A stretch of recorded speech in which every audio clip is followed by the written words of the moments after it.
All right, let's get started. You know, each week the introductions need to be fewer and fewer and fewer.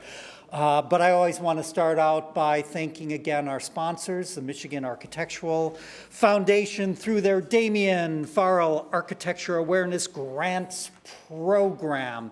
We are extremely grateful to have the support of the Michigan Architectural Foundation this year for Kevin's lecture series. So before I turn the podium over to Kevin, just a couple of quick announcements.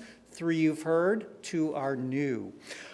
So again, at the end of this month, we are going to be giving tours through the original Cranbrook School for Boys. The first week, most of the tours are close to sold out or sold out. Plenty of room, though, the second week, again, the last 2 weeks of this month. And these end in the original library reading room there with the Geza Marodi fireplace, and Miriam Hale will be there to talk about the original prints that George Booth bought for the school. Again, we are having a musician from Barcelona, Leon Guayart, who is going to be here giving 3 concerts in the Frank Lloyd Wright Smith House. Last time I checked, the Thursday night concert only had like 4 seats left, but again, room for Friday, April 4th. Last week I announced the Bowder Lecture. The poet, naturalist, and passionate birder, Drew Lanham, and a lecture titled Birding While Black that is going to take place at Cranbrook Institute of Science on Sunday afternoon, April 6th. That is free, so tickets have been kind of flying out the door for that. Last I checked on that, there were just 50 spots left. So if you're interested, be sure and register as soon as you can. So, going to mention 2 more soon-to-be-announced programs. Our next Edible Landscapes dinner is going to be taking place at the Scarab Club in downtown Detroit, where our storytelling will include the stories of all of the Cranbrook artists that were involved with the club or signed the beam or have works in their permanent collection. We are going to be collaborating with Chef Kate Williams of Lady of the House, and bringing her back for this dinner. We were going to work with her in March of 2020, and you know what happened then.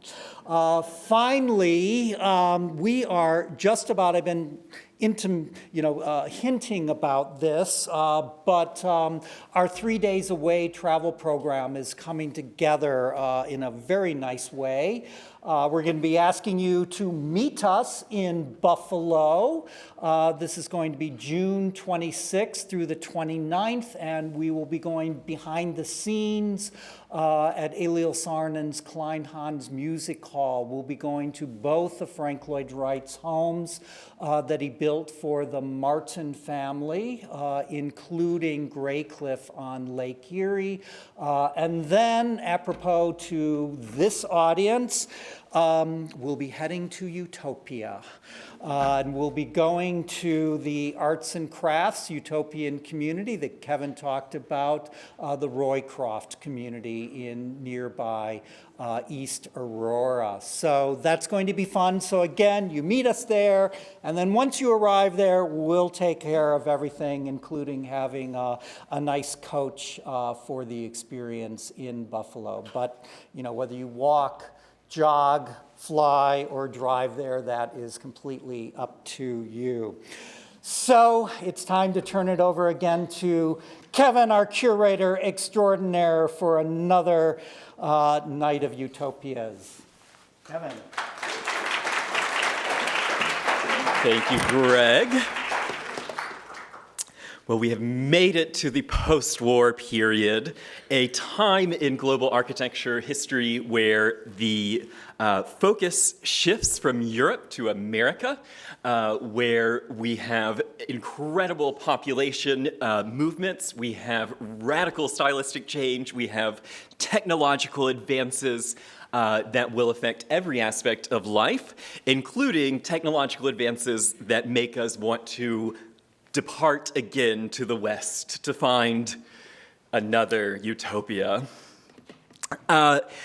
This is an interesting theme in which to operate, to look at the architecture that, if you're like me and you grew up looking at all the bargain books at Barnes & Noble about architecture, a lot of the buildings that are kind of the canonical structures from 1945 to 1979 this is just modernism in so many ways. And so to take the approach that some of these architects were building utopia, and some were just futurist, and then some were just stylish, has been a really interesting read as to what your intention is when you set out to build or propose an architectural idea. This morning at the end of the lecture, someone asked me, why did you choose this topic if you don't like the utopias? And I realized that without an audience feedback, I think I'm a little bit snarky to myself. So when I show the image to you all and I get the little, I'm reminded that a lot of this work is really inspiring. A lot of it is really cool. And I think back to Professor Dolores Hayden, who said, yes, there were a lot of crackpots. Yes, there were a lot of strange things going on, charlatans, religious fervor that had dubious kind of underpinning. But there were also a lot of utopias that didn't last very long that were incredibly successful as experiments simply for existing at all. And so I think that's what we will keep in mind as we look at some of these projects, a few of which still stand, many of which were never built, and some of them were just a little blip in history. As a reminder, we are searching for the island of utopia each week. The word coined by Sir Thomas More to mean both no place and a good place. And a reminder that it's not really a fantasy of perfection that we're searching for with utopia. Utopianism can simply be the envisioning of a different world. And so this search for improvements to our own lives, improvements to the lives of those around us, through the search for utopia and through the imagination, the projection of utopia. Now, of course, with architects, it gets so thrilling because there is always that fine line of, is it serious or is it fantasy? Is it a project that we want to build when we can build it? Or is it something that is totally in the realm of imagination? And I still am in love with this image of our little utopia floating up here from Gulliver's Travel, this kind of fantasy town of the Lilliputians, and the search to try and get up there, to visit the nowhere and good place, and the increasing iconography of forms that we have seen as we have moved from the Renaissance to the Gothic Revival, into the arts and crafts, into early modernism, to the simplicity of the Shakers, and now to sort of modernism's global triumph. And yet we'll see again that some of these same principles, if you're searching for utopia, why do we keep getting back to the same ideas? Why do forms keep repeating across all of these time periods? Now, the Shakers, I think, are really relevant to our hippie communes that we'll look at a little bit later today, because the Shakers are searching for a perfection in order and searching for a godly sort of place on earth. They're not searching for perfection. They are perfect because they are God's creatures, and we are already living in a heavenly place. And the way that that drives them to actually really advance early 19th century society, that because they think that their society is, believe that their society is perfect, well then How can we dry the laundry better? Clothespins. How can we dry the clothes better? Clothes dryer. How can we do the circular saw? All these technologies that came about within their structure, and how the similar impulse to use technology to better enhance the life of the utopia. And so when I look at the hippie, the sort of counterculture utopias, and the counterculture movement as a whole, it kind of smells bad. This is not my brand. I grew up, very suburban, and then decided that Ralph Lauren was more for me than Drop City. And yet in both cases, whether you are searching for utopia, and that gives you an incredible orderedness, and searching for utopia, you become inventive and tidy, or whether searching for utopia means some sort of combination of Buckminster Fuller's innovations in geodesic domes paired with a complete absence of consumer culture and sort of rejection of even currency. And so when we think about the agency of the architect in both the Shakers and in Drop City, there's not really an architect that has much agency. For Le Corbusier, he required being the kind of God figure, presenting the towers in a park, this new city that will be utopia, dystopia. You take the kind of read of the project as you will, but the architect is quite central. Or Norman Bell Geddes, who we looked at last week, where you have this real optimism about utopia, that America itself, the project of America, is going to be closer and closer to utopia. And so building a model of the American city in 1960 simply is showing where we're headed at great speed. But this type of visioning, this sort of 1939 World's Fair, is now going to be complicated by fairs that are a little bit more subversive, by fairs that suggest, or projects that suggest a festival atmosphere, but are in fact much more diverse in who is participating, much more diverse in their technological advances, and also much more speculative as to how these cities actually will exist. Sometimes you really hit the nail on the head, and I think Peter Cook, the British architect who is a founder of Archigram, when he suggests that electric cars are going to become mobile satellites, linking us to capsule dwellings. I think of our cars that unlock through our, people we never know, cell phone connection, relaying out to your Ford. He suggests that we will all have projection television, which will be used to create changeable visual environments, that the general breakdown between the closed notions of work, play, and movement and education will create a de-hierarchy of space, and we will all be more happy and more productive. Don't know if we're the last two, but we have broken down so many barriers of work, play, learning, and home. What we don't have is a floating tent made of balloons, nor do we have robot cities, clip-on structures, plug-in environments, building as vehicles, nor have we kind of controlled the weather. Think of Mr. Bellamy proposing the sidewalks in Boston that by the year 2000 will protect all of us collectively as a social unit from the weather. Well, here we have Buckminster Fuller's 1959 proposal for a bubble over Midtown Manhattan, where in order to preserve the beauty of the city, to make life easier, we'll just cover a huge amount of Manhattan with this bubble protection.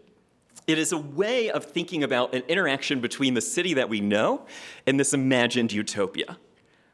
I find this just very steam-inducing. But it would solve problems. It would make them as well. And as we get further into the 1960s, we'll see architects who really begin to leave behind the notion of architectural language as we know it at all. And so the Italian firm of Superstudio, which essentially wants to, quote, put cosmic order on the earth by building a monolithic building from which all of human populations can live and which all of our needs can be met in this sort of never-ending grid that will provide sort of universal equal services. It is a vision that projects a utopia that's going to look mighty like Main Street in the imagination of Mr. Walt Disney, where there are no sort of raw edges that will spoil the edge of your city.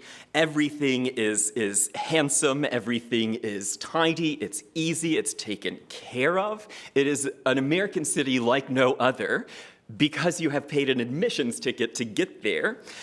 And yet Walt Disney was himself projecting a utopian city. The year of his death, 1966, he proposes the experimental prototype community of tomorrow. We know it as a kind of permanent World's Fair with a lot of heat in Orlando. But what Mr. Disney was proposing was a radical redevelopment of utopia, of American cities as utopia. But there's a lot of glitz, a lot of glamour, and a lot of capital behind these projects, as well as the American military might.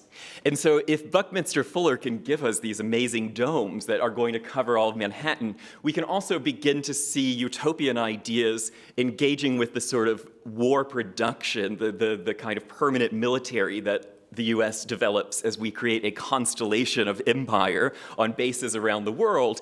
And Bucky Fuller, now his geodesic dome is a pop-up air hangar where 3 helicopters, one drags it out to the field, it lands, and then it's a hangar, repair shop, everything that you need.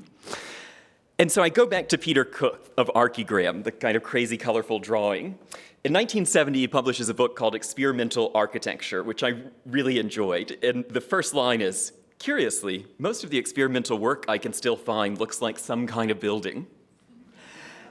And he proposes that in the 1970s, why are we kind of designing buildings as architecture? Why are we not engaging with philosophy and social sciences, sort of technology and scientists and sociology, all of the kind of communications that have and studies that have transformed the world need to come into architecture. And so he says that we've got to, as he says, bring into architecture, quote, furnishings, computers, plugins in, plastics, prefabrication, portability, happenings, Playboy, pads, multi-level environments, waterborne and airborne living, and new forms of communication, transportation, entertainment, and recreation. And there's, in turn, we will find architectural development. And this whole utopia kind of, it's a dramatic moment. And so when we begin to see this arc of technology be criticized, start to sort of collapse in on itself for some members of our society, we then have to figure out where utopia is going to go. And is utopia something that you can inflict on an entire population? Or do we need to start relying on the sort of dance floor utopia? Here again of Archigram.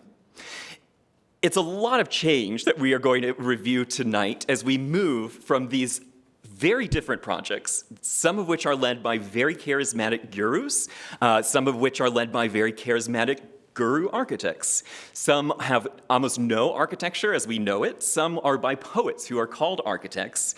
And then others are totally community-based. And that feels like it's quite a ways away from the world of tomorrow that I was promised in Queens at the World's Fair, where as we moved throughout the World's Fair, which was really under this kind of intellectual leadership of Norman Bel Geddes, who is a spectacular former Detroit artist. You know, sometimes you find things a week too late, but you have to get them in there. And for everything that the spectacular Norman Bel Geddes, former Detroit artist, did at the World's Fair, none of what he proposed into the future looked like what is in this article of 1933. And I think that's telling that at the height of the Great Depression, when he is designing theater sets and looking for work, he is really this speculative futurist proposing ocean liner-sized airplanes, cars that are made of curves, revolving restaurants for the shores of Lake Michigan. But when it comes to the World's Fair, he is designing a very achievable utopia. And so lots of people will write into the future and hit the nail on the head, but it really depends on what you're searching for. And so Norman Bel Geddes gives us this smooth, perfect, very aspirational, decentralized American vision in the Futurama exhibition. And when you come to the back, as Greg and I were talking about the lecture, he pointed out the disconnect between the cars down below, which are production model General Motors. They're not selling things. they're just suggesting that those are great cars. And then the buildings up above, and I want the buildings to be kind of Miami Beach. I want them to even be 1950s. And I want the cars to maybe not look like this. I mean, you've seen the future, and it's still wooden style wagons. You have this. It is a different moment in time, the sort of projection into 1960 and then coming out to these cars. And you really want to begin to imagine that this operation is instead populated with the kind of Harley Earl Detroit 1950s cars. And so you always have this tension of, if you're very good at predicting the future, when I, the humble historian, look back, well, what is even futuristic? If you got it so right, you kind of have to search for where the utopian thoughts are. Now, with that being said, the World's Fair was a thrilling place in which to play God and look down on models of the city. This, as a reminder, was Democracity that's in the pylon and sphere, and these are Vogue photo shoots showing the future. And I think that this energy that gets to the fair, the 45 million people who went to the World's Fair in New York, this idea that, oh my gosh, look right there. We're so close. We can get there. And there is this kind of pairing between something like the model maker working on the Con Ed booth, photographed by the legendary photographer Margaret Bourke-White, and then her own work outside of her studio taking a picture of Manhattan on the edge of the Chrysler Building. That is amazing. But it shows the way that the utopian predictions of the pre-war American World's Fair, Norman Bell Getty's vision, is something that also feels very, very tangible. And it's something very far away from the sort of Great Depression of most American lives. And it's also a World's Fair that is conspicuously absent of racial integration, of class integration. They blame slow ticket sales on it being a fair for the top hat class. And when you look at pictures of the opening, everyone's in a top hat. It sort of crazy for 1939 to think we're all still wearing beaver skin. Most Americans weren't. And so there is this disconnect of whose future is this? And so in these photographs from Margaret Bourke-White, the iconic image of the bread line of the Great Depression, where this entire line of black Americans are being advertised to, what could be more American, about the world's highest standard of living. There's no way like the American way, with 3 smiling white faces. I mean, I have seen the future. You have to imagine that not everyone is sort of universally excited about this suburbanization, nor is the suburbanization always exactly as it seems. And with the sort of deep reliance on Hollywood, the American military industrial complex after Pearl Harbor begins to hide all of our Western factories. And so here we see some women who are employees of the Boeing plant standing on Synthetic Street on top of the Boeing bomber plant number 2 in Seattle. And so here's the plant as it came out of the drawing boards in Detroit, built in 1936. And about a month after being commissioned, we have had the Hollywood suburb built on top of it. And the employees would leave their shifts building airplanes and go out and trim fake bushes, move cars around, hang laundry on the clothesline, so that anyone who is taking a photo of this plant sees things moving around. And so this sort of disconnect between this factory making these machines of destruction and then the employees going out and pretending to be happy suburban Americans, I think presents this sort of conflict of, again, is the suburb going to be utopia? Is the American dream exactly this? The other odd thing is that this is so combustible because everything is made out of wood and burlap and tar, and so they have to have all-night firemen guarding our fake village. It makes me think when I see the sort of edge of the factory, because there are no cameras at this time that can take it at an angle, so you only have to be in 2D, the suburban dream, these trees kind of just feathering out into the Washington forest. There is a real disconnect to me about the American dream as shown just 2 years earlier by Norman Bel Geddes, where you look down on perfect suburbs, perfect manicured lawns, perfect driveways. 20 years and we'll have utopia.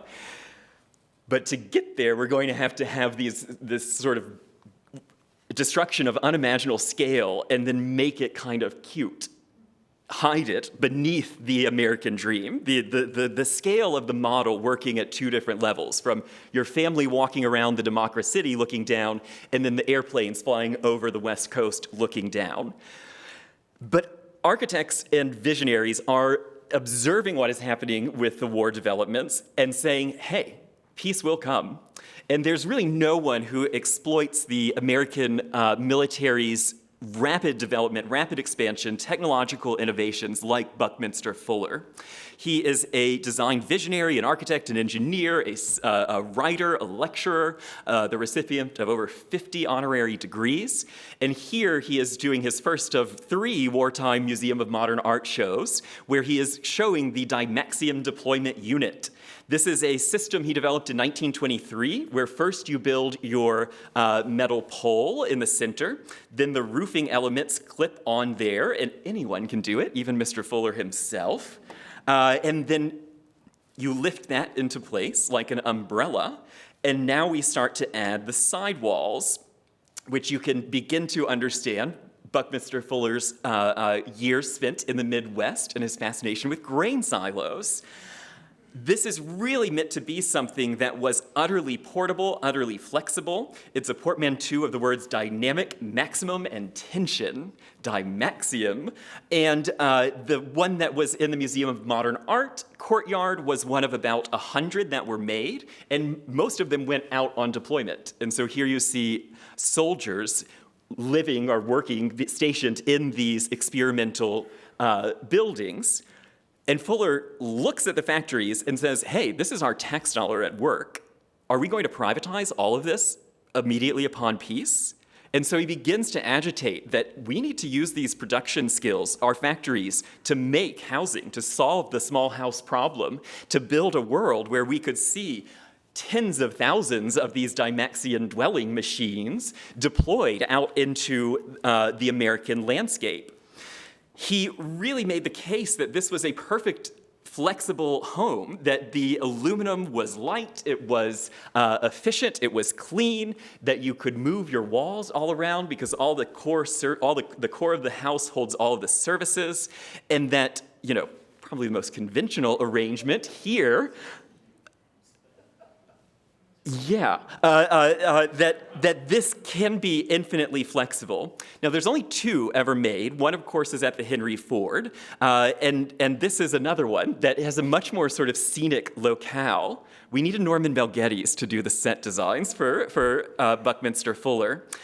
But Fortune magazine, which is not a kind of fantasy structure. This is not Popular Mechanics telling us we'll be on the moon in 5 years.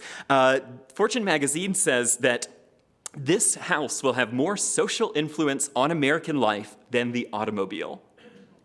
And they compare the Cadillac of 1946 to the Dymaxion dwelling machine, both of which are the same price. It's a kind of amazingly optimistic view of the way that our wartime technology, wartime productions, innovations are going to benefit this search for an American utopia. And there is an optimism that is taking place on the sort of home front, including at places like Cranbrook, where we see instructor in design Charles Eames, here preparing his first plywood chair, working with Eero Saarinen, to create a submission to the Museum of Modern Art's organic design competition. Now, this is as great as they could get it done. At Cranbrook, they would have to partner with plywood bending operations, industrial facilities, which bent plywood for airplane wings, in order to actually build their winning plywood chairs, seen here in 1940. Now, Cranbrook designers and students really swept the organic design competition of 1940. Eero Saarinen and Charles Eames won in the furniture and the case furniture category. Don Abelson won. Harry Bertoya took 2 first prizes. It was back-to-back Cranbrook innovation. And notice it's all in wood, we've just seen an aluminum house. The Museum of Modern Art could not go out and say, enter this competition and suggest using rationed materials that might save your son in Europe. And so there is this idea that, well, the only unrationed material is going to be wood, and so maybe wood is in our future as well. But it's really building up that the world is going to be different when we get out of the war, and that we are going to have a new architectural form. This is the case study house number 4. Designed by Cranbrook graduate Ralph Rapson. And this one was never built. It's a pretty lovely sketch, this quintessentially California modern design, a high wall, palm trees, then a sort of family wing with the bedrooms, and then a living and kitchen wing on the other, and a garden of perpetual spring in the center. Certainly, it would have looked more radical, perhaps more utopian, in 1946 than it would after Palm Springs exist. But the most interesting thing about this drawing, I think, are the vehicles that our homeowners have used to get here. Because one is a Jeep, which was a military vehicle. It's that's not something that you could go out and buy prior to World War II. It was something that U.S. citizens fell in love with for their kind of capability, the way you could tinker with them, the way they handled, the sporty little look, and we begin seeing them in civilian population after the war. And then the helicopter, the endless dream that we are going to be flying to work so soon. And the case study houses were a sort of dazzling array of Los Angeles modern design that was taking these speculative architectural innovations of the World's Fair, and instead of corralling them off in a town of tomorrow or making them out of cardboard and destroying them after 6 months, were real houses. So they were published in the magazines, and then they were visited by hundreds of thousands of guests who paid a small admissions fee, and then in the case of Charles and Ray Eames, they lived the rest of their lives in their case study house number 8. And they really are a chance for designers to experiment at the cutting edge of California modern design. This is the moment when American designers are leading the edge. Think of last week. It was a lot of European avant-garde, utopian projections in pretty conventional American garden suburbs. That has shifted. Instead of always looking to Europe for taste, the Europeans are now looking at America. They're looking at Southern California. We are figuring out a new way to live in the modern world. And on occasion, a little block house like that on the left opens up to utopia of a photograph. Certainly. This amazing view captured by Julia Schulman. The house was under construction. There was no furniture. There was no carpet. There wasn't even lighting that's on a generator. The whole thing is so staged within a sort of desire to capture good California living. And I think, again, of this World's Fair dynamic of standing at a great height and looking at the city down below. But now it's your home. I mean, you have achieved a version of utopia. And there is another way that American history would go, where we would have all lived in Eichler homes, we would have gone out into the modern suburb, another way where we would have sidewalks. But of course, most of us don't live in modern houses, and most of the developments after World War II were not Dymaxium aluminum roundhouses made in a factory. They were not Eichler homes made in California. They were little colonial salt boxes, like the millions of or tens of thousands of homes, 20,000 homes, made by William Levitt in Levittown, New York, and Levittown, Pennsylvania, and other developments. It was a different victory of American manufacturing. Your entire house could be delivered, left on a concrete pad, and then you could be playing in your game room very shortly thereafter. There is a repetitive quality that is incredibly American, the sort of Taylorism aspect. But I'm not sure that we are searching here for utopia so much as we are searching for the good life after the war. I think these are different aims. And of course, we instantly get the problem with all of these decentralized plans. The car becomes the only thing that is linking these areas together. And so what was at the World's Fair a pretty spectacular vision of the world, as it manifests, it is looking more and more like Frank Lloyd Wright's Broadacre City proposal, which he worked on from 1932 until his death in 1959.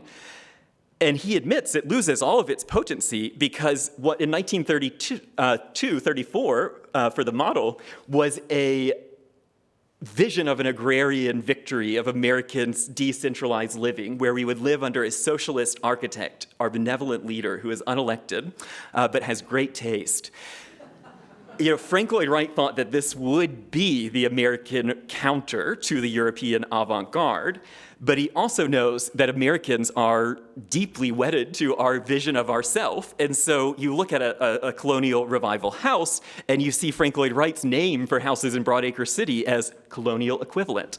He's working within this system, and all the way to 1959, when we get the living city, we have the helicopters, we have the crazy cars with the wheels, but we also see these piles of wheat that are stacked up as if McCormick has never invented the combine harvester. So it's this confusing sense of which direction is the American city going to go. And I think all of us, if we are in the lecture hall tonight, and presumably most of you watching, though maybe I have some deeply urban friends, most of us know which way the tide's turned, and we get the shopping mall as this another kind of utopian suburban development that's so rooted in consumption, it struggles to be the community center that Victor Gruen envisioned it. He's an Austrian architect who comes to America as this land of plenty. The opportunities of America will allow a redefinition of architecture, of ways of living.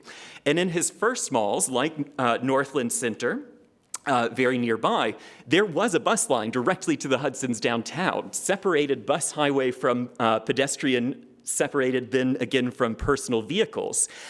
It had things like post office, hairdressers, prayer rooms. It had all sorts of things that made it a little village. And it had great art. Victor Gruen's trying to do his best. And in his shopping centers, especially the ones that had enough of a budget, like his first enclosed mall in Edina or in Rochester, an urban mall, Victor Gruen is trying desperately to make this the reality of utopia, to make this so pleasant, to fix all the ills of the village and give us the perfect version of the American life. When Frank Lloyd Wright visits Southdale, he says, I see we've taken everything out of the village except its charm. And then when the reporter says, no, you can't shop in Minnesota downtown in the winter, this Mr. Gruen has promised us is a garden of perpetual spring. And Frank Lloyd Wright says, I cannot wait for summer, and walks out of the building. It is this kind of what you get what you ask for. You get where the dollars go, and eventually we get to Las Vegas and this sort of the veneer of utopia, the sort of performance of pleasure and excitement, where the architecture, much like at the World's Fairs, starts to look as exciting as our lives are going to be. And it is this whole kind of lineage of an architecture that tells us we're living in tomorrow today, like the General Motors Technical Center, which I love, we all love, but it is this kind of, how can we be living in the world of tomorrow if it's today? There is a little bit of a contradiction that even if you put out the concept car, this experimental vehicle, and you have all these futuristic designs, innovations, technology, Frigidaire, buildings that are made like no other building, the invention of the corporate campus, there is still something about this that is distinctly rooted in the moment and is distinctly rooted in a place. And so can it be a utopia if it is this specific and if it is this sort of rooted in advertising and selling a very distinct vision of an ever moving upward American way of life? I think that as we get further away from Norman Bel Getty's world of tomorrow, all of the things he predicted start to come true. And all of them start to get a little bit less exciting. I mean, the problem with the technical center is that if you're on foot, a 3,000-foot building that impressed all the critics in Europe with the scale is a 3,000-foot walk past identical sheets of glass every 4 feet.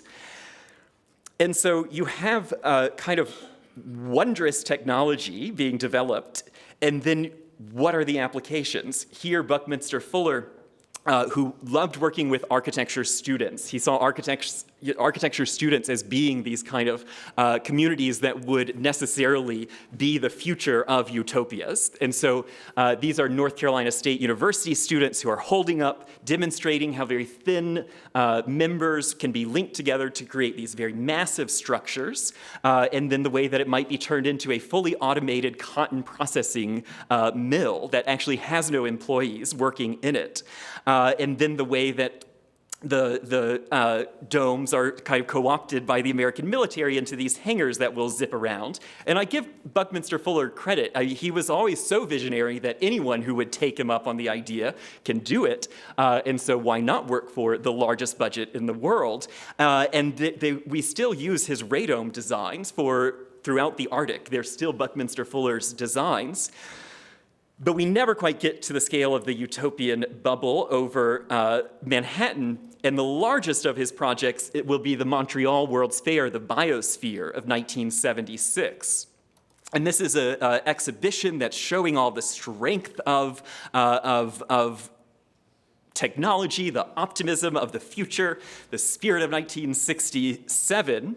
And it's part of this lineage of 1960s World's Fairs that are really struggling to find their market. If you can watch everything on TV, go to a movie. We're beginning to have jet travel for the masses. We're on the cusp of not needing the world to come to you. And the World's Fair in Montreal struggles with attendance. The World's Fair in New York struggles with attendance. And Robert Moses' second World's Fair in 1964, this is a different General Motors. This is not the Futurama. This is not the kind of curvilinear avant-garde architecture that's swooping us into a new world. This is essentially a suburban shopping center that's all front. It is a billboard for itself. The architecture is a box that's air-conditioned, and the one sign that you see it is exciting. And then down here, we have the highways that Moses is building all across Long Island and the state of New York. Built first for the '39 World's Fair, now we see the joy that is kind of the infrastructure, the details, the chain link fence, the retaining wall, the grass, and then the mud. It's just like the highways are never going to be as clean as they were in those visions.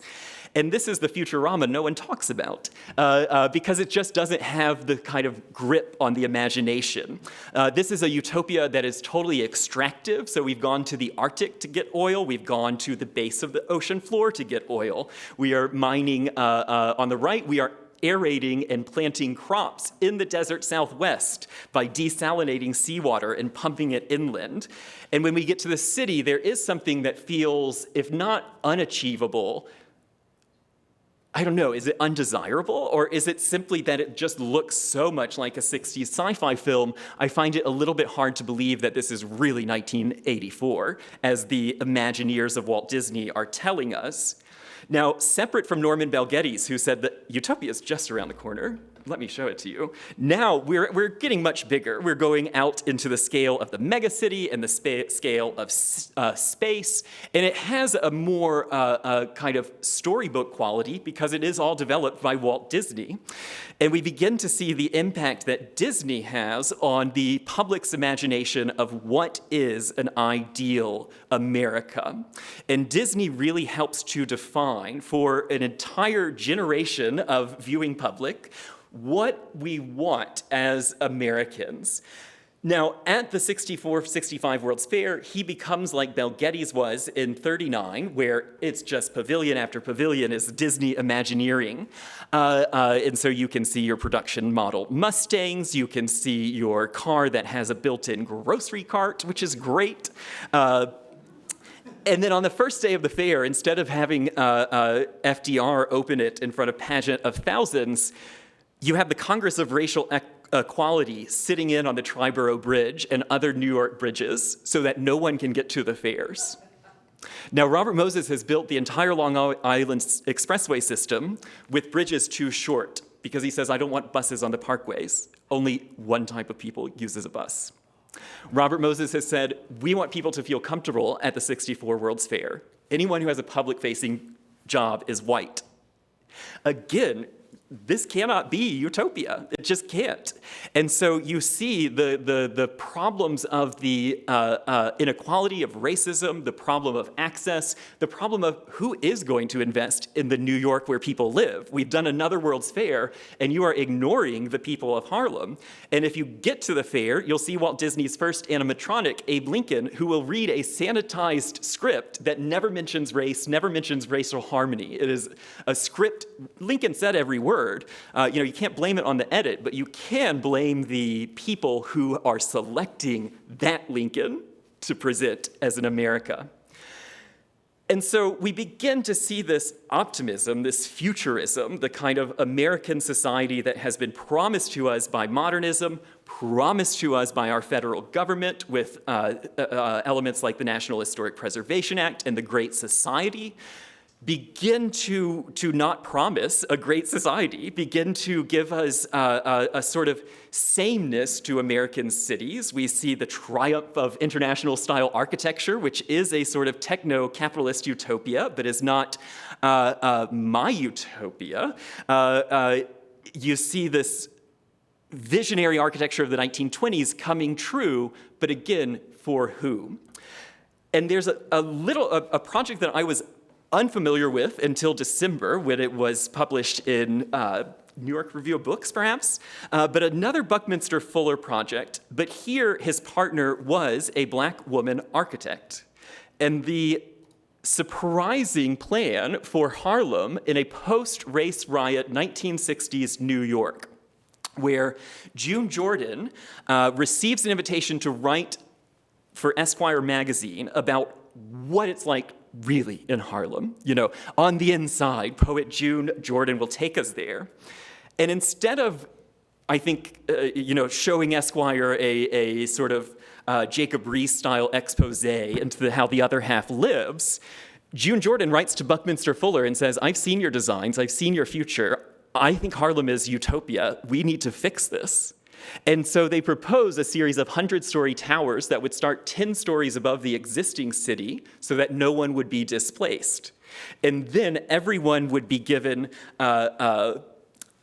windows, everyone would be given light, everyone would be given the sort of connection between the city, which is still there, which is not like any other urban renewal scheme. And she writes in Esquire, partial healing is not enough. A half-century of despair requires an exorcism. And so when it comes out, she is livid that they have not used her title. She calls this Skyrise for Harlem. They have relabeled it Instant Slum Clearance, a Utopian Detail. It's a kind of shocking twist of her, I think, very earnest desire to have a utopian Harlem, to use architecture to make the city better. And then the editors at Esquire kind of saying, no, this is utopia. Now, moving forward, she is called a poet constantly, and now we have started to call her more of an architect because more scholarship has uncovered even more projects where she is speculating about a better world through architecture and through utopias. And I think it is an interesting aspect that because architect is a protected name, it's a licensure issue. For instance, the Guardian newspaper will call Renzo Piano a architectural designer because he doesn't have a license in England. So they legally can't call him an architect, one of the most famous architects in the world. And so she is kind of, much like Belle Geddes, was kept out of being an architect because she was a black woman and didn't have a license, and now historians are beginning to study her architectural work in addition to her poetry as this vision of a utopian Harlem at a moment where we are getting towards the kind of collapse of trust in institutions. The biosphere catches fire. Buckminster Fuller's modern materials are flammable, and the whole thing is, gone in just a few hours. Will be rebuilt in the 1990s, but it is part of this moment where we begin questioning the entire modern experiment. And so you have architects like Stanley Tigerman. I mean, great building, the sort of Titanic of Mies van der Rohe's Crown Hall, being the sort of intellectual academic exercise of protesting architectural modernism. And then on the ground, probably even more exciting and more dynamic, are the student architecture protests that begin to take place. And Andrew Blauvelt, the director of Cranbrook Art Museum, when he was at the Walker, produced an amazing exhibition and catalog called Hippie Modernism, where we figure out what the hippies, how they were engaging with this modernism that we have seen tonight. Because there does seem to be a conflict of this sort of techno-future and then a rejection of the status quo. And so there's just I want to show a few architectural examples where we begin to actually have a built form. Much like the era of the pre-Civil War American utopias, you often have a bigger vision than you have a community to build it. And so when we look at what is considered one of the first sort of communes of the counterculture movement, we see Drop City near Trinidad, Colorado, and we see the ramshackle nature of how it is put together, this revision of American society, removal from all expected societal norms within a new architectural landscape, the colorful painting, the kind of idea that Buckminster Fuller is promoting, that geodesic domes can simply go forever, now providing an extensive landscape installation of the community. And again, very few people can make very big buildings. And Drop City becomes this place that is inspiring others to remove themselves from the expectations of American life, to take it into their own hands and to create these interiors that are, colorful, non-traditional, recycling different materials, really leaning into the sort of personal experience. And this becomes something that so much of the counterculture environment is rooted in, is that there is this sort of presentation that Disney, that Buckminster Fuller, that the World's Fairs have made as this is going to be utopia if we can just get there. And then there is the lived reality of Vietnam War, the Cold War, of racial strife, of lack of opportunity, of just all of the ills of society. This iconic photo of the peace movement. I did not realize that this gentleman, George Haars, is also known as Hibiscus, the founder of the Coquettes.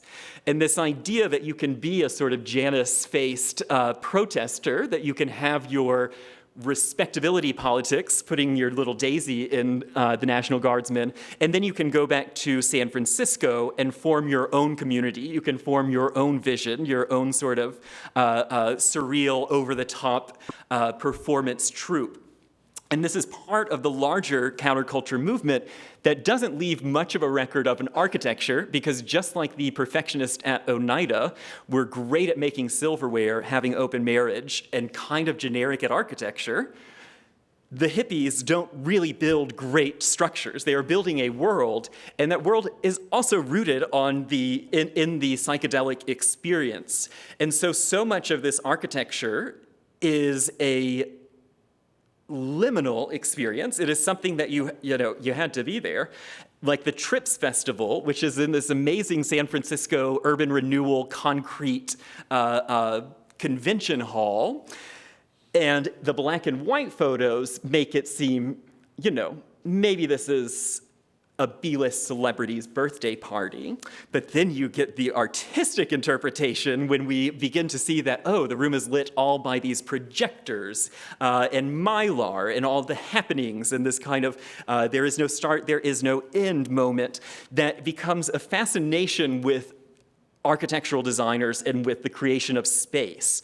This is a photograph of the mylar compartment on the Upper East Side of Manhattan, where the artist Ira Cohen has attempted to create an architecture that only exists in the lived experience, and then to document it with photography that tries to capture an ineffable experience.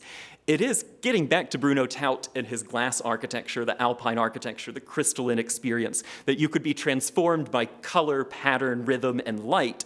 That fourth dimension that the Theosophists were so invested in connecting to, now we'll use LSD, we'll use mushrooms, we'll use mylar, taken from the greenhouses of World War II, better living through chemistry. Now the mylar becomes a reflective wall surface. And it is something that is exploited, the same sort of material palette that is non-traditional architecture. We have here Project Argus, which uses speakers to define space, lighting, and then mylar, and they create this entire structure as a commune within the Yale School of Architecture. And it doesn't photograph because the whole thing is a reflective sound surface with fluorescent tubes. But it is this direct response to the kind of brutalism of Paul Rudolph's 1963 building, just 5 years after what was the leading kind of tastemaker of proper high-style architecture, is now being co-opted by the students into a space that is utterly original, utterly new, and pretty hardcore rejection to Paul Rudolph's rather well-mannered interiors. So this is the same space, just a few years earlier. And within the counterculture movement and these more temporal exhibitions, there's the whole fascination with bubbles, with the idea of the architecture popping out of something small and getting larger, the idea that the architecture of the future will float, or that we will be able to inhabit places that are utterly inaccessible to us now. And there's really no one who does this type of imagining better than the British thinkers around archigram. And Reynard Banham writes a critical essay of this period, a home is not a house, where he says, when your house contains such a complex of piping, flues, ducts, wires, lights, inlets, outlets, oven sinks, refuse disposer, hi-fi reverberators, antennae, conduit, freezers, heaters, why have you a house to hold it up? When the cost of all of this is half the total outlay or more of what the house is doing, except concealing your mechanical pudenda from the stares of folks on the sidewalks. And so just build a house that is only mechanization. I mean, it is a kind of fascinating manifestation of Le Corbusier's machine for living in. Now the house is only machine. And so you get closer and we see the speakers, the TV screen, the solar power collector, landscape flood lamps. But surely we have to keep the rain out. The bubble. And so you see here that the house is now just utilities, and our author, the rather kind of buttoned-up, eaten Reynard Banham, is seen in the nude in his creation. He refused to allow this, and so that is a different hippie photographed with Reynard Banham's head put on in the magazine. It is this idea that architecture needs to be radically different, that just improving on technology. Eero Saarinen and GM, that is not utopia. That is not the future. The Eichler homes are not utopia. Consumption is not utopia. And so we begin to see proposals like the plug-in city from Archigram, where all of the necessary elements of a city are added in as needed, or the walking city, where if everything about modern life is extractive, just make your city of 100,000 people go on legs to the resources. And so Instant City strikes again. The entire architecture becomes a way of engaging with the landscape at a whole new scale. And when you begin to get inside of it, it has this real energy to it. It has the energy of the dance floor, of the kind of best of the World's Fair imagination, perhaps when you're smaller and it's easier to be consumed. Now, why not just have our entire lives be in this pretty imaginative state? This idea that our architecture is simply a framework and we will fill it in with what we want, with what we need. And when you see his plans here for the Instant City, again, learn French now, suspended by balloons. You know, it has all the advertising, the consumerism, but it's a totally different depiction. And it looks like a comic book because they want it to look as mass consumable as a comic book. And so you can read about the amazing arcogram in these publications, and then you can go to exhibitions, you can read books like their futurism text, and begin to imagine a world where Manhattan is visited by the walking city. And so you have the skyscrapers of the 1930s that will soon be kind of subsumed in the endless stacking of Miesian cigar boxes in lower Manhattan. Much more exciting would have been to have the walking city visit, where it is this use of new technology, of light, of sound, of media, of creating a maybe utopia. Maybe it's just personal space. Maybe it's a space that you are not being told what you have to do, that it's not a prescriptive architecture. It is now an architecture of kind of endless variety, endless choice, and they depict it as such. So you have here sections of mass pressure areas showing two different uses of the same space within the plug-in city. And this is a fascination that continues all the way down to the scale of the body, and architects imagining how furniture might be architecture, how furniture might be a skin, in the same way that the walking city is an entirely changing organism. Well, why not have a cushicle in 3 states, the sort of packed, sleeping, lounging, and then the whole room that has blown up. And if you're fascinated by these kind of visions of a bubble utopia, check out hippie modernism. There's a whole chapter about the Austrian craze of bubble architecture. For Arcogram, I think they are proposing, though, a way of taking something as conventional, as middle class, as the Airstream, the RV, and making it the end goal, that the architecture, that is good enough, that is shelter. Let us kind of add life back into our imagination of utopia. And they head to California, they visit the Haight in San Francisco, they do LSD, and they're really never the same again. That's an overgeneralization, but in many of the interviews, the interviewers will pressure them, what did you do in San Francisco? And they always say it's personal. But this idea of speculating about the world, and then speculating about the world, is utopia going to require a pill? Will we need LSD to get there? Will we need to be high? Like, it is a fascinating question that if these are utopias, and they're using the word utopia, but you have to be on drugs to experience, is it really utopia at all? Like, I think there's just a lot of collapsing under the weight of modern life.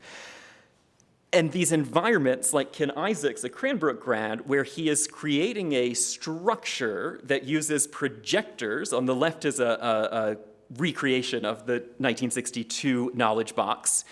This idea that we have more human knowledge than we can possibly know. We will never have another Houseman. We will never have someone who knows everything. And so why not create an architecture of the experience where all of this is just washing over you? It becomes color, light, and sound. The architecture is a cube. Instead, it is meant to, quote, extrapolate the essence of complex ideas. Or his microhouses, where another response to environmental degradation across the 20th century, he envisions living lightly on the land, and particularly he envisions that you will build this yourself, and kind of harnesses the hobby nature of the American suburb, this idea in the 50s that everyone needs a hobby. Yeah, we all have a model railroad in the lower level of our 2-bedroom colonial. He is growing up in that environment of DIY, and now he's taking it into this, well, let's use all these manufacturing materials and make new tiny worlds, new places where we can go that are separate from what is available from a larger architectural discourse. This kind of idea that maybe the future is totally temporary, totally personal, and totally customizable. And maybe you don't have to go to Drop City, you can just get a bubble. I think it is fascinating that Frank Lloyd Wright was already on this trend. He also had a little bubble community. But by the 1960s, it really has caught on in the counterculture. Now, of all of these projects, most of these are ideas. Many of them fall apart because they're cults.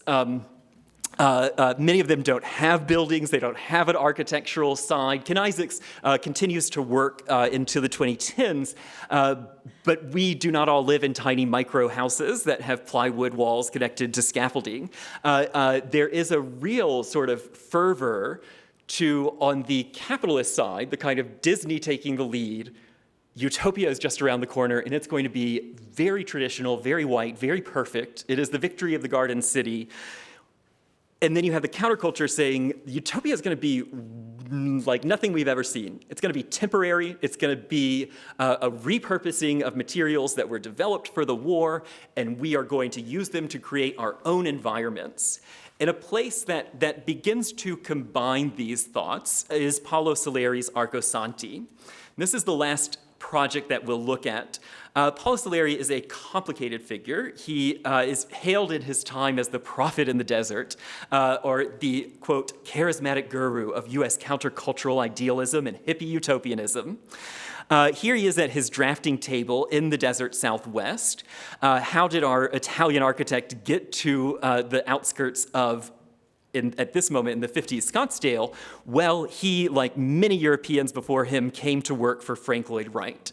And so he was here to help build Taliesin, the great feature of working for Frank Lloyd Wright, of paying tuition to learn from him, was that you also did all of the labor. And Frank Lloyd Wright's fascination with the desert Southwest really stems from a capital R romantic connection. He loves the cactus. He loves the soil. He loves the contrast, the extremes of the mountains with snow, the desert with no water and heat. Frank Lloyd Wright is always rooted in this 19th century kind of romantic tie to the landscape, and his architecture reflects that. For Paolo Soleri, he sees this as a chance to restart culture, a place where you can take, as in his first house, the Dome House, Cosanti, this kind of desert rubble architecture of Frank Lloyd Wright's Taliesin, these rocks and sand, with a Buckminster Fuller dome that's operational. And you can begin to create a whole new society by mining everything of the past, everything of the future, throwing in a fair amount of strange ideas and kind of rejections of the existing typologies of village, suburbia, megalopoly. And he says at the end, we need to get into arcology, and we need to think about architecture as a space that combines archaeology, the study of the past, but also the study of the earth, ecology, and architecture. And it is a whole new genre of ways in which to live and work. And he is working in Scottsdale. He's selling bells to get by, when he begins to attract followers, and he envisions buying a huge spot of land in the middle of nowhere and starting a commune utopia, a kind of architectural triumph, where, as he was interviewed in the New York Times in the 2010s, until the late 1980s, most people thought we were a bunch of odd people out in the desert. We have been talking about lean alternatives to this opulent society, and now, finally, more people are beginning to respond. I think he is onto something about this sort of rejection of American consumption, but now to tie ourselves into the heavens, into the earth, into this kind of mythical past, he says, our mission at Arcosanti has been to bring the city up to date, socially and culturally, to create an antidote to sprawl. And so within these domes and pylons, this is the Foundry Dome, where if you have the bells, like most mid-century modern homes did by the 1960s, you pilgrimage to Arcosanti, buy a bell. This is where the followers, the students, the artisans are making bronze objects, and then they are also making their living quarters. And so it begins to mirror Frank Lloyd Wright's Taliesin in that you are living, working, producing, creating a community that is incredibly intentional in the desert. I think Arcosanti survives because the vision of Paolo Soleri is so radically removed from the culture as we know it.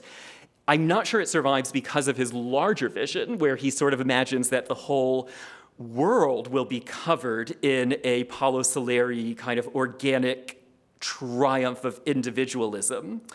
He begins to expand larger and larger in scale, where he imagines that he will have three-dimensional cities into the sky, that he fills his sort of sketchbooks with these elaborate ink drawings and then turns them into even more elaborate models. He envisions essentially a rebirth of American culture, American architecture in his image. A complete rejection of society. And he's designing most of this from the SOD unit, the Soleri Office and Drafting building. And this is where Paolo Soleri has his home, his studio, built 9 years after they moved there. But to me, as someone who's slightly, not the biggest fan, it begins to have the cult problem, the leader, the strong, clear leader who is architect and God, and sort of controlling the environment. Now, that was not the case here. Many people have very successful time training at Arcosanti. They believe in the mission of this ecological new city. But we now know that Paolo Soleri was using his power in abusing people. And that's very hard to kind of tie back to the architectural purity of utopia. Utopia is not perfect. Utopia has people who are punished. There is petty crime. But whenever someone has this much power, it begins the utopia begins to crumble, and the kind of vision of this removal from society brings with it its own pain and suffering for those who are not at the very top. Now, next week, we are going to be exiting this world of the hippie commune. So if any of you are hippies and want to send me emails about crazy things you did, if you went out into the woods and made a spray foam structure, I would love to know more. There are so many different experiments that I think have grown out of our first utopias, have come out of our ideal cities.